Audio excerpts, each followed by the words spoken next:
Hello friends, welcome to CPC competition paper crackers में आपका हार्दिक स्वागत है। तो फ्रेंड्स, हम बात कर रहे थे ज्योमेट्री सीरीज की, जो कि हमने चला रखी है, जिसमें हमने लाइन एंड एंगल कवर कर लिया था। चैप्टर पूरा हो गया था। आज हम बात कर रहे थे इनइक्वालिटी ऑफ ट्राइंगल की, जिसमें हमने बेसिक चीज़ें हमने जानी थी। उससे आगे बढ़ते हैं हम। तो आगे बढ़ने से पहले अगर आपने हमारा channel competition paper crackers subscribe नहीं किया है तो प्लीज़ हमारे चैनल को सब्सक्राइब कीजिएगा और बेल आइकन का बटन जरूर दबाइए, जिससे कि आने वाली लेटेस्ट वीडियो आपको सबसे पहले मिले और आप उनका अच्छी तरीके से लाभ उठा पाए। तो स्टार्ट करते हैं अपने चैप्टर की ओर।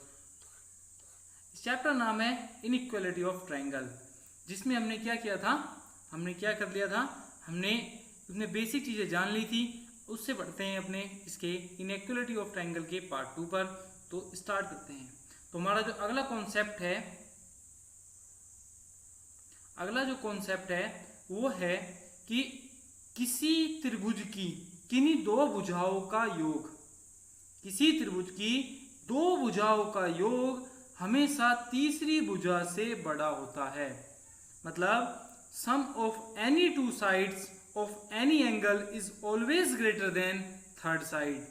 मतलब किसी त्रिभुज की दो भुजाओं का योग हमेशा तीसरी भुजा से बड़ा होता है। जैसे कि एक त्रिभुज है, ये मैंने एक त्रिभुज बना लिया, इसको मान रख लिया ए बी सी, ठीक है। ये ए बी और सी। मैं कह रहा हूं कि किसी त्रिभुज की दो भुजाओं का योग, जैसे कि ए प्लस बी की भुजा का योग हमेशा तीसरी भुजा से कैसा होता है, बड़ा होता है। मतलब sum of any two sides of any angle is always greater than third side. ऐसी B plus C greater than A, C plus A का योग हमेशा क्या होगा, बी से बड़ा होता है। या हम इस तरह भी कह सकते हैं कि बी बड़ा होगा सी, इधर सी ए उधर चला जाएगा तो सी माइनस ए से। या मैं ऐसे भी कह सकता हूं कि सी बी बड़ा होगा ए माइनस सी से।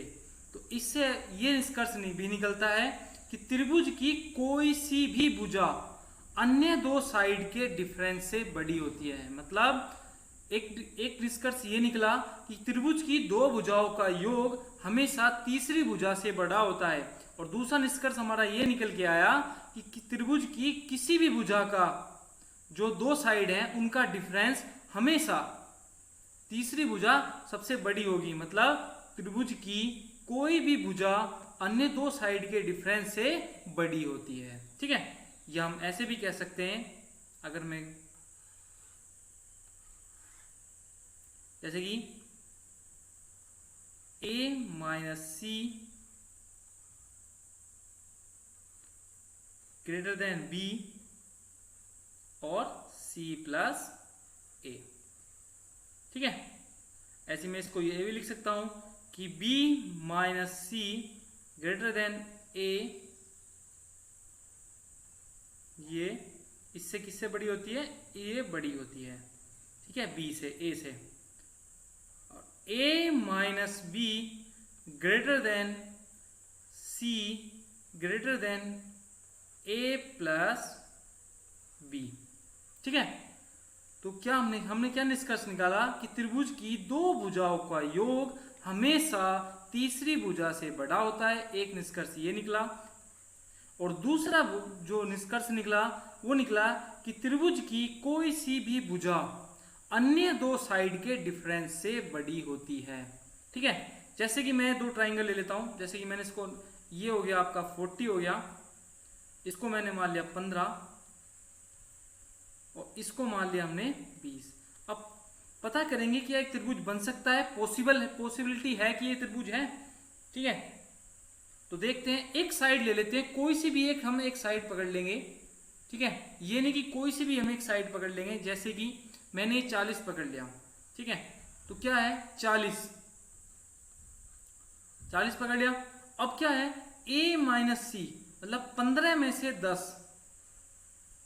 5 आ गया, मतलब पॉसिबिलिटी तो है 40 बड़ा है 5 से, लेकिन इन दोनों का योग किससे बड़ा होगा, 40 से बड़ा होगा। तो 15 प्लस 25 कितना हो जाएगा, 35 हो जाएगा। तो ये पॉसिबिलिटी बिल्कुल भी काम नहीं करेगी, तो यह पॉसिबल नहीं है। ठीक है, क्या ये पॉसिबल नहीं है। ठीक,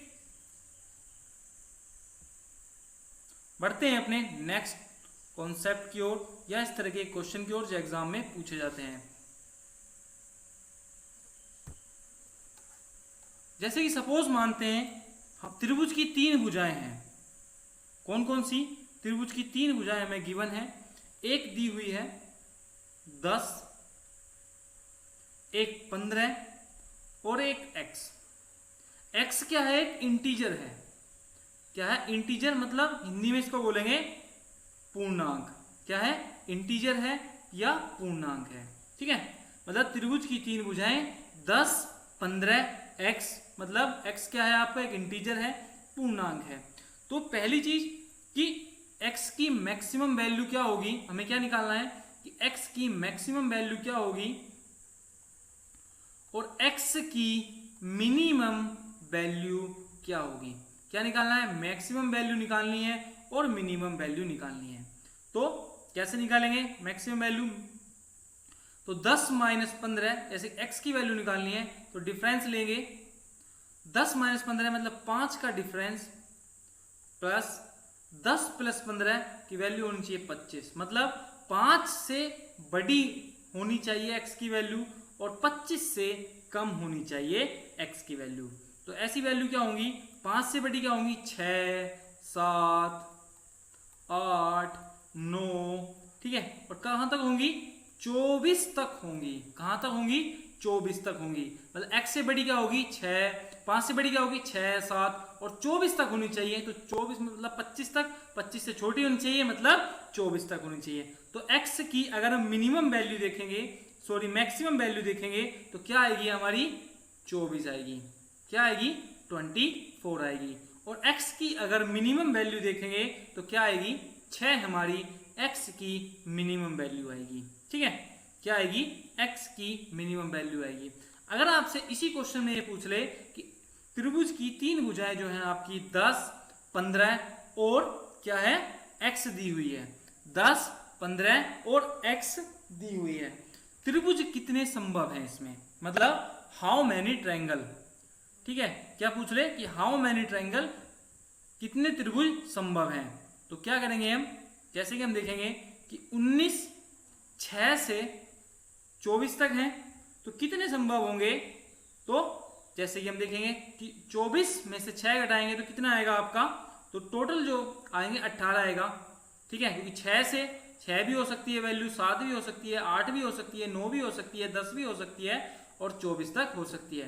तो 24 में से जब 6 घटाएंगे तो आएगा 18 प्लस 1 हम जोड़ देंगे तो टोटल जो पॉसिबल वैल्यू है वो कितनी हो सकती है, वो कितने त्रिभुज संभव हैं, वो 19 त्रिभुज संभव हैं। और x की कितनी वैल्यू पॉसिबल हो सकती है, वो भी 19 हो सकती हैं। ठीक है, तो इसमें क्या हमने क्या क्या निकाला कि त्रिभुज के 3 पूर्णांक दिए होते, सॉरी 3 नंबर दिए होते 10, 15 और x। x क्या था हमारा, इंटीजर था या पूर्णांक था। हमें मैक्सिमम वैल्यू निकालनी थी और मिनिमम वैल्यू निकालनी थी। तो 10 माइनस 15 बड़ी वैल्यू होगी x, किसकी, x की वैल्यू 5 से बड़ी होगी और 25 से छोटी होगी। ठीक है, तो 10 5 से बड़ी मतलब 6 होगी, तो इसकी मिनिमम वैल्यू क्या होगी 6 होगी, और बड़ी होगी 25 तक, 25 से छोटी होनी चाहिए तो 24 इसकी सबसे बड़ी वैल्यू होगी। अब हमें निकालनी थी कि हाउ मैनी ट्रायंगल, या पहले हाउ मैनी ट्रायंगल हमने निकाला तो 24 में से 6 घटाया तो 18, कितने ट्रायंगल 18 प्लस 1 19 ट्रायंगल बन सकते हैं। और x की वैल्यू कितनी पॉसिबल है, तो 24 माइनस 6 प्लस 1 बराबर 19 वैल्यू जो है आपकी पॉसिबल है। जैसे कि ये 10 है, इसको 10 मान लेते हैं, इसको 15, ये 6 आ जाएगा, फिर इसी तरह 10, 15, ये 7 आ जाएगा, इसी तरह से क्या हो जाएगा 10, 15, यहाँ पर 24। तो किस तरह कितनी वैल्यू पॉसिबल होंगी, इसी तरह 19 वैल्यू पॉसिबल होंगी और 19 ही क्या बनेंगे हमारे ट्रायंगल बनेंगे। ठीक है, ये बात आपको ध्यान रखनी है। ठीक, बढ़ते हैं अपने नेक्स्ट कॉन्सेप्ट की ओर। ठीक, हमें क्या गिवन है। अब हम चलते हैं अपने क्वेश्चन की ओर। ये क्वेश्चन सीपीयू में पूछा गया है, तो इसलिए आप क्वेश्चन इसको कर सकते हैं। या वैसे उस चीज को जैसे हम कर रहे थे मैक्सिमम वैल्यू की, इसका एक शॉर्टकट तरीका भी है। क्या एक शॉर्टकट तरीका है उसको, अगर एग्जाम में आए तो आप गिनना नहीं है कि आपको 24 में से 6 घटाएंगे। जैसे कि 10 और 15 हमारे पास क्या थे, एक्स हमारे पास इंटीजर था, तो हमें निकालनी थी कि पॉसिबल कितने होंगे, नंबर ऑफ पॉसिबल ट्राइंगल। ठीक है, इसका क्या है, इसका एक शॉर्टकट है। ठीक है, अगर ऐसा क्वेश्चन एग्जाम में पूछा जाता है, सीपीयू में पूछा गया है क्वेश्चन, तो 2 गुना मिनिमम लेंथ किसकी है, 10 और 15 में सबसे बड़ा कौन है, 10 सबसे छोटा है, तो मिनिमम लेंथ 10 माइनस 1। ठीक है, तो कितना आ जाएगा 19। मतलब आपको क्या करना है कि 2 गुना मिनिमम लेंथ, जो मिनिमम लेंथ है जिसकी दोनों में से, ठीक है, माइनस 1 कर देना है। ठीक है, तो क्या है, अगर इस तरह का क्वेश्चन आए तो 10 जिसकी मिनिमम लेंथ हो दोनों में से, उससे 2 से गुणा कर देंगे और 1 माइनस कर देंगे, तो क्या आ जाएगा, आपका आंसर आ जाएगा। ठीक है, बढ़ते हैं अपने नेक्स्ट क्वेश्चन की ओर। हमारा नेक्स्ट क्वेश्चन इस प्रकार है कि in the diagram below triangle PQR S is a point on PQ. PR 8 centimeter, PS 3 centimeter and QR 15 centimeter. Then the length of SQ could be. मतलब दिए गए चित्र में PQR में S जो है PQ के रेखाखंड का एक बिंदु है, जिसमें PR की लंबाई जो है आपकी 8 सेंटीमीटर है, PS की लंबाई 3 सेंटीमीटर है और QR की लंबाई 15 सेंटीमीटर है। हमें लंबाई निकालनी है SQ की। मतलब ये एक चित्र दिया हुआ है, PQR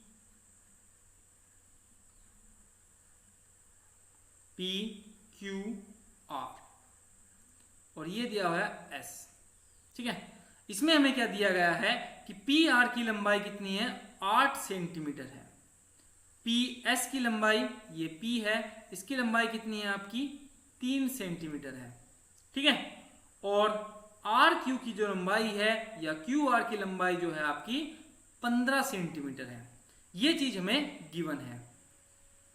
क्या है, हमें ये गिवन है कि PS 3 सेंटीमीटर, PR 8 सेंटीमीटर और RQ क्या है आपका 15 सेंटीमीटर है। तो हमें क्या निकालनी है, SQ की लंबाई निकालनी है, इसकी मैक्सिमम लंबाई निकालनी है और मिनिमम लंबाई निकालनी है। तो क्या होगी, जैसे कि 8 प्लस 15 में से अगर 8 माइनस 15 जैसे में निकालनी है, हम सोचते हैं पहले निकालते हैं PQ की लंबाई, तो PQ की लंबाई निकालेंगे तो PQ की लंबाई बड़ी होगी इन दोनों के डिफरेंस से, तो 15-8 के डिफरेंस कितना होगा, 7 का होगा। लेकिन जैसे कि हमने पता लगा था, जैसे हमने देखा था कि त्रिभुज के दोनों भुजाओं का योग जो होता है तीसरी भुजा से बड़ा होता है, तो 15 प्लस 8 कितना हो जाएगा, 23 हो जाएगा। ठीक है, तो PQ की लंबाई जो होगी, जो मिनिमम लंबाई होगी वो 7 से ज्यादा होगी और PQ की जो मैक्सिमम लंबाई होगी वो 23 से कम होगी। ठीक है, तो जैसे कि अगर मैं मानूं तो PQ की अगर मैं मिनिमम लेंथ निकालूं, मिनिमम, तो कितनी हो जाएगी, 8 आ जाएगी, और PQ की अगर मैक्सिमम लेंथ निकालूं तो कितनी आ जाएगी, 22 आ जाएगी। ठीक है, मिनिमम लेंथ कितनी आ गई, वो आ गई 8 और मैक्सिमम लेंथ कितनी आ गई, 22। लेकिन ये हमने पूरे की निकाली, लेकिन हमारे पास PS की गिवन है, तो अगर हम SQ की मिनिमम लेंथ निकालेंगे तो 3 माइनस कर देंगे, तो 8 में से अगर हम 3 माइनस करेंगे तो क्या आएगी, SQ की मिनिमम लेंथ होगी आपकी 5 हो जाएगी, और SQ की मैक्सिमम लेंथ घटाएंगे तो PQ की मैक्सिमम लेंथ में से 3 कम कर देंगे तो कितनी आ जाएगी, SQ की जो मैक्सिमम लेंथ आ जाएगी वो 19 आ जाएगी। ठीक है, ये जितना इजी क्वेश्चन था, अगर आपको ये क्वेश्चन इतने अच्छी तरीके से मैंने समझाया, आपको अगर आ गया हो तो आपके 2 नंबर पक्के हो जाएंगे, क्योंकि ये क्वेश्चन एग्जाम में काफी बार आया है। ठीक है, तो हमने क्या, SQ की हमने मिनिमम लेंथ भी निकाल दी और मैक्सिमम लेंथ भी निकाल दी। ठीक है, बढ़ते अपने नेक्स्ट क्वेश्चन की ओर। नेक्स्ट क्वेश्चन इस प्रकार है कि यदि किसी त्रिभुज की 2 भुजाएं 876 सेंटीमीटर और 678 सेंटीमीटर की हैं। मतलब त्रिभुज की दो भुजाएं 876 सेंटीमीटर और 678 सेंटीमीटर की हैं। त्रिभुज की तीसरी भुजा जो है एक पूर्ण संख्या है, तो विभिन्न त्रिभुजों की संभावित संख्या ज्ञात करो। मतलब if the two side of a triangle are 876 centimetre and 678 centimetre and third side is an integer, then find the number of different triangle possible. तो हम क्या है, हमें दी हुए हैं कि दो भुजा दी गई है, एक 876 सेंटीमीटर की, एक 678 सेंटीमीटर की, और एक x है जो कैसा है हमारा इंटीजर है। कैसा है? इंटीजर। ठीक है, कैसा है? इंटीजर। तो हमने क्या किया था, अभी हमें क्या निकालनी है, पॉसिबल वैल्यू निकालनी है ट्राइंगल की। तो नंबर ऑफ पॉसिबल, जो अगर हम वैल्यू निकालेंगे, ठीक है, पॉसिबल वैल्यू सबसे छोटा कौन सा है, ये है। तो 2 गुणा 678 माइनस 1, ठीक है, कि 2 गुणा मैक्सिमम लेंथ माइनस 1। तो अगर हम इसको कटेंगे तो यह आएगा आपका 1357, माइनस 1 कर देंगे, सॉरी 356 माइनस 1, तो 1355 आ गया हमारी, क्या आ गई, त्रिभुज के संभावित त्रिभुजों की संख्या। ठीक है, मतलब जो number of different triangle possible थे वो 1355 होंगे। ठीक है, ये क्वेश्चन एग्जाम में आया तो आप कितनी इजीली तरीके से या एक लाइन में सॉल्व कर सकते हैं। ठीक, बढ़ते हैं अपने नेक्स्ट क्वेश्चन की ओर। हमारा नेक्स्ट क्वेश्चन गिवन है, ये हमारा नेक्स्ट क्वेश्चन गिवन है, उन त्रिभुजों के परिमाप का योगफल ज्ञात करें। उन त्रिभुजों के परिमाप का योगफल ज्ञात करें जिनकी भुजा जो है 14 सेंटीमीटर, 25 सेंटीमीटर और x सेंटीमीटर है। x, जहां x क्या है, एक पूर्णांक है, इंटीजर है।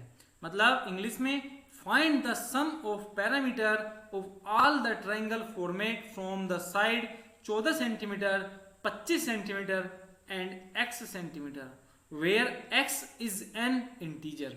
ठीक है, तो हमें क्या दिया गया है, हमें दिया हुआ है कि 14 सेंटीमीटर, 25 सेंटीमीटर और x सेंटीमीटर। x क्या है हमारा, एक इंटीजर है। ठीक है, x क्या है, एक इंटीजर है। तो अगर हम पॉसिबल वैल्यू देखें तो नंबर ऑफ पॉसिबल वैल्यू अगर हम देखें ट्रायंगल की, नंबर ऑफ पॉसिबल, तो अगर नंबर ऑफ पॉसिबल ट्रायंगल देखें तो 14 दूनी 28 माइनस 1 आया तो कितना आया हमारा, 27 आया। कितना, 27 आएगा। जैसे कि अगर हम देखें मैक्सिमम लेंथ देखें तो 14 में से 25 घटाएंगे तो क्या, मतलब 25 में 14 घटाएंगे तो क्या आएगा आपका, क्या आएगा, 5 में से 1 गया तो 11। x की संख्या क्या होगी, 11 से बड़ी होगी, और 25 प्लस 14 कितना आएगा, 29 से, सॉरी 38 से क्या क्या होगी, 5 4 9 2 3, 39 से क्या होगी, छोटी होगी। मतलब 11 से बड़ी होगी और 39 से छोटी होगी। मतलब जैसे कि क्या होगा, एक त्रिभुज है, मतलब ये जो है, जैसे कि इसकी क्या भुजा होगी, 14, 25 प्लस क्या होगी, ये आपका x हो जाएगा, या क्या हो जाएगी, 12 हो जाएगी। ठीक है, 12, 14 प्लस 25, 25 हो जाएगी, ये 13 हो जाएगी। इसी प्रकार 14, 25 और 38 हो जाएगा लास्ट में। ठीक है, ये क्या हो जाएंगी, इसकी पॉसिबल वैल्यू हो जाएंगी। ठीक है, तो क्या होगा, 14 प्लस 25, 14 प्लस 25 कितनी बार आएगा, ये कितना हो रहा है, 14 प्लस 25 का सम होता है आपका 39। कितना, 39। कितनी बार आ रहा है, 2 बार। कितना, 27 बार, क्योंकि कितनी वैल्यू होंगी, नंबर ऑफ, कितनी पॉसिबल वैल्यू है ट्रायंगल की, 27 जो है आपकी क्या है, वैल्यू पॉसिबल है। कितनी, 27 प्लस जो 12 से मैक्सिमम वैल्यू होगी प्लस 13 प्लस इस तरह से 14 15 और कहां तक होंगी, 38 तक क्या होंगी, मैक्सिमम वैल्यू होंगी। तो आपको ध्यान आया कि 12 plus 13 plus 14 plus 15 plus root root root 38 तक है। तो ये कैसी श्रेणी बन गई, ये एक एपी बन गई। तो एपी ऐसे ही 39 गुणा 27 हो जाएगा हमारा 1053, ठीक है। और इसका क्या होगा, जब एपी बन जाए तो क्या करेंगे, इसका होता है n/2 बटे first term plus last term, ठीक है, first term plus last term. तो पॉसिबल वैल्यू कितनी है, 27 है, ठीक है, कितनी 27। First term plus last term का जो होगा वो हो जाएंगी, जब हम जोड़ेंगे तो 38 प्लस 2 हो जाएंगे 40 और एक हो जाएगा आपका 50 और 50 में से 2 जाएंगे तो क्या हो जाएगी 25 आ जाएगी, ठीक है। तो 27 गुणा 25, तो इसका आंसर आएगा आपका 1728। कितना, 1728। तो हमने क्या किया, हमने त्रिभुज के परिमाप का योगफल हमें ज्ञात करना था और वैल्यू की बनती है हमारी 14, 25 और x। और x क्या था हमारे पास, एक इंटीजर था, ठीक है।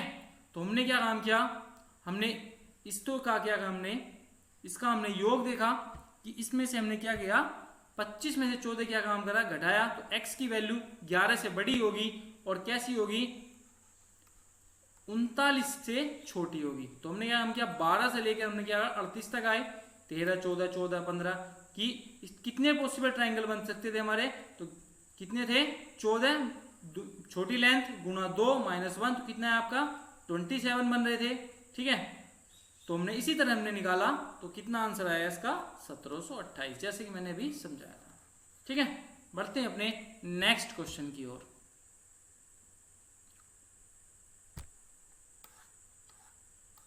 नेक्स्ट क्वेश्चन हमें गिवन है कि त्रिभुज ABC की 3 भुजाएं हैं। क्या, त्रिभुज ABC की 3 भुजाएं हैं और x, y और z क्या है आपका इंटीजर है, क्या है इंटीजर है। यदि x, z की वैल्यू जो है वो 12 सेंटीमीटर हो तो त्रिभुज ऐसे कितने त्रिभुज संभव हैं, ठीक है। The triangle ABC has integer side x, y, z such that xz बराबर 12 centimetre. How many such triangle are possible. तो हमने क्या किया, त्रिभुज के 3 भुजा हमें दी हुई है x, y और z, ठीक है। और x, z की वैल्यू कितनी है, 12 है, ठीक है। कितनी है, x, z की 12 है, मतलब 1 गुणा 12 भी हो सकता है, 3 गुणा 4 हो सकता है, 2 गुणा 6 हो सकता है। कितने हो सकते हैं, कितनी हो सकती हैं, 12 की वैल्यू कितनी हो सकती है कि 1 गुणा 12, 3 गुणा 4 और 2 गुणा 6, ठीक है। तो छोटी लेंथ किसकी है, इसकी छोटी लेंथ है, तो 2 गुणा 1 माइनस 1 कितने पॉसिबल ट्राइंगल होंगे, 1। सबसे 3 और 4 में सबसे छोटी लेंथ किसकी है, 3 है, तो 2 दूनी 6 माइनस 1 कितना होगा आपका, ठीक है। 2 और 6 दूनी 12 में किसकी सबसे छोटी लेंथ है, तो 2 की है, 2 दूनी 4 माइनस 3, तो इन तीनों को जोड़ लेंगे 9 आ जाएगा। तो कितने ट्रायंगल पॉसिबल होंगे, 9 ट्रायंगल पॉसिबल होंगे, ठीक है। पहले में निकालना पड़ता था, इस पे जो है x, z की वैल्यू दी है, तो हमने देखा कि क्या होगा, 1 गुणा 12 12 होता है, 3 गुणा 4 12 होता है, 2 गुणा 6 12 होता है। तो सबसे छोटी वैल्यू जैसे हमने निकालते थे पॉसिबल कि हाउ मेनी पॉसिबल वैल्यू, तो 2 गुणा मिनिमम लेंथ माइनस 1, तो 2 गुणा मिनिमम लेंथ माइनस 1, 2 गुणा मिनिमम लेंथ माइनस 1, 2 गुणा मिनिमम लेंथ माइनस 1, ठीक है। तो कितने आए, how many possible value in triangle, तो कितने आए, 9 ट्राइंगल पॉसिबल होंगे, ठीक है। बढ़ते हैं अपने नेक्स्ट क्वेश्चन की ओर।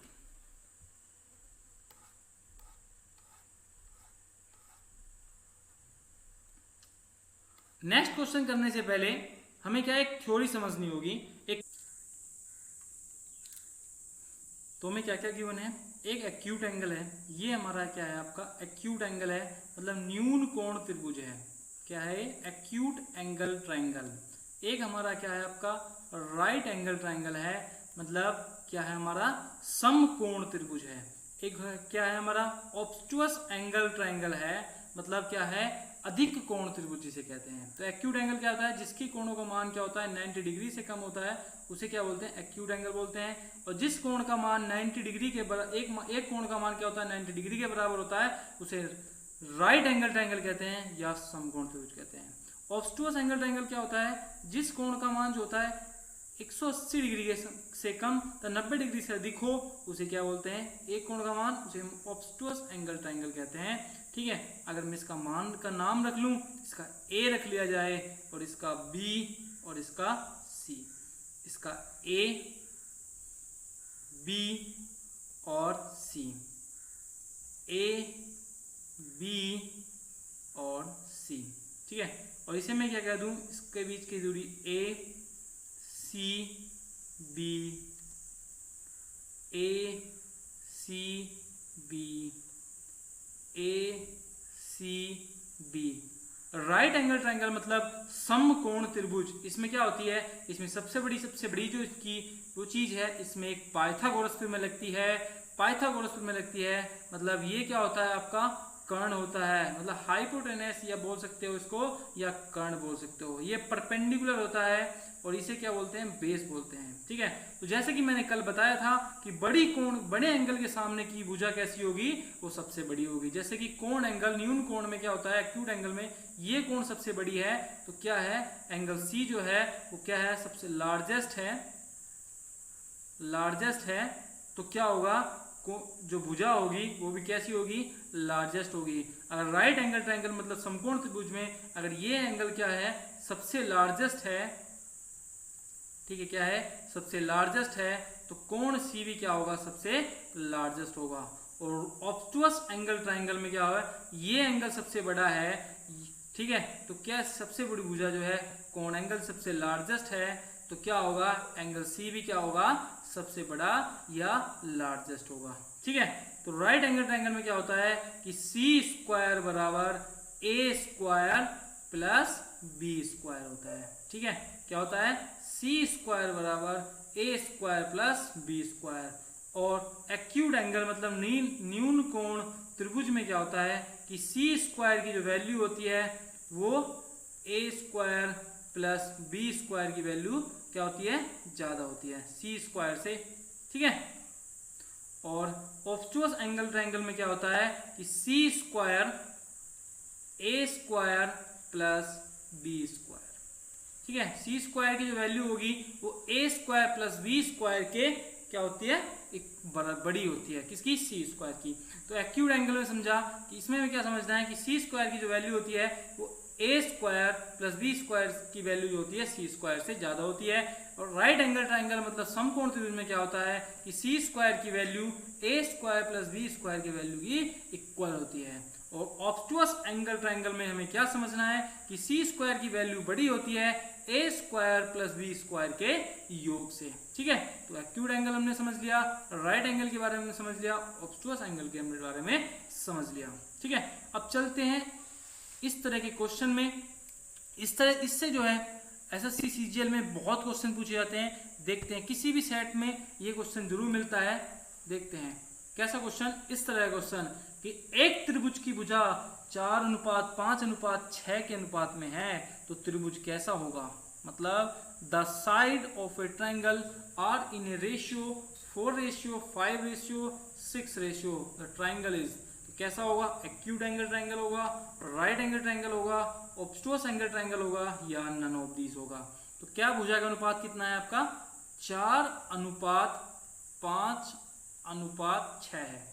ठीक है, तो हम क्या करेंगे, सबसे बड़ी भुजा लेंगे, तो कौन सी है, 6, इसका स्क्वायर कर लेंगे, 6 का स्क्वायर प्लस 5 का स्क्वायर प्लस 4 का स्क्वायर।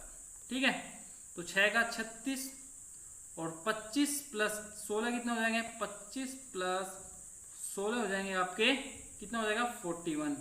ठीक है, तो 36 की वैल्यू बड़ी है 41 से। ठीक है, ये क्या हो जाएगी ऐसे। तो ये कौन सा क्या बना हमारा, क्या बना हमारा ट्रायंगल, कौन सा बना जिसमें इस तरह की वो हो रही है सबसे बड़ी भुजा का योग 2 भुजा के योग से बड़ा होता है, तो एक्यूट एंगल ट्रायंगल मतलब न्यून कोण त्रिभुज होता है। क्या होता है? न्यून कोण त्रिभुज होता है, जिसमें इस तरह की जो होती है कॉन्सेप्ट या इस तरह की जो थ्योरम है वो लागू होती है। ठीक है, कौन सा? न्यून कोण त्रिभुज। ठीक, बढ़ते अपने नेक्स्ट क्वेश्चन की ओर।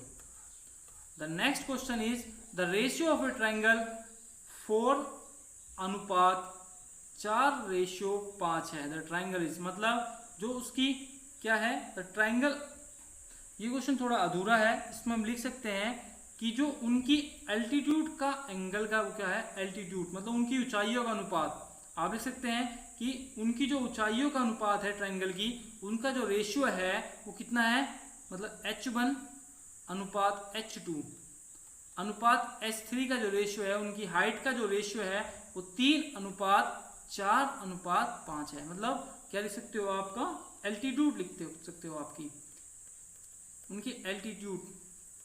ठीक है, उनकी एल्टीट्यूड की ऊंचाइयों का जो अनुपात है वो 4:5:6 है। और मैंने एक कॉन्सेप्ट समझाया था कि आपको कि H1 अनुपात H2 अनुपात HC अनुपात जो होता है वो उनके 1/A1, ठीक है, 1/A2 और 1/A3 के इक्वल होता है। ठीक है, किसका होता है?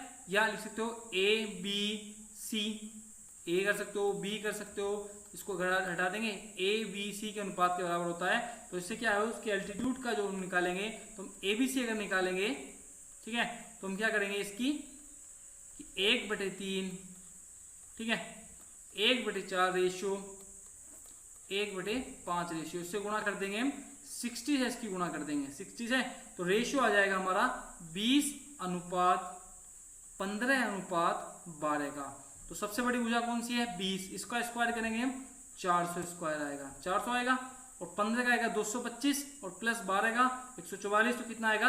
369। कितना आएगा? 369। तो ये 400 बड़ा है किससे? 369 से। तो किस ट्रायंगल में ये कंडीशन फुलफिल होती है? तो वो है आपका ऑब्स्टुअस एंगल ट्रायंगल, मतलब अधिक कोण त्रिभुज। किस में होती है? अधिक कोण त्रिभुज में होती है। ठीक है, तो हमने क्या किया? उनकी एल्टीट्यूड का रेशियो हमारे पास था, हमने उनकी भुजा का अनुपात निकाल लिया जो 1/, में होती है। ठीक है, तो वो 20:15 क्या आई? 12 आई। तो हमने क्या? सबसे बड़ी भुजा का वर्ग प्लस 2 छोटी भुजा के वर्ग के हमने देखा कि इक्वल है, बड़ा है या छोटा है। ठीक है, तो उस हिसाब से कंडीशन हमारी अधिक कोण त्रिभुज की आई, वो हमने कर लिया। तो आपको ये वीडियो कैसी लगी हमें कमेंट बॉक्स में जरूर बताएं। ठीक है, और मिलते हैं नेक्स्ट वीडियो में इससे आगे के क्वेश्चन के साथ। दबा के क्वेश्चन करने हैं नेक्स्ट वीडियो में।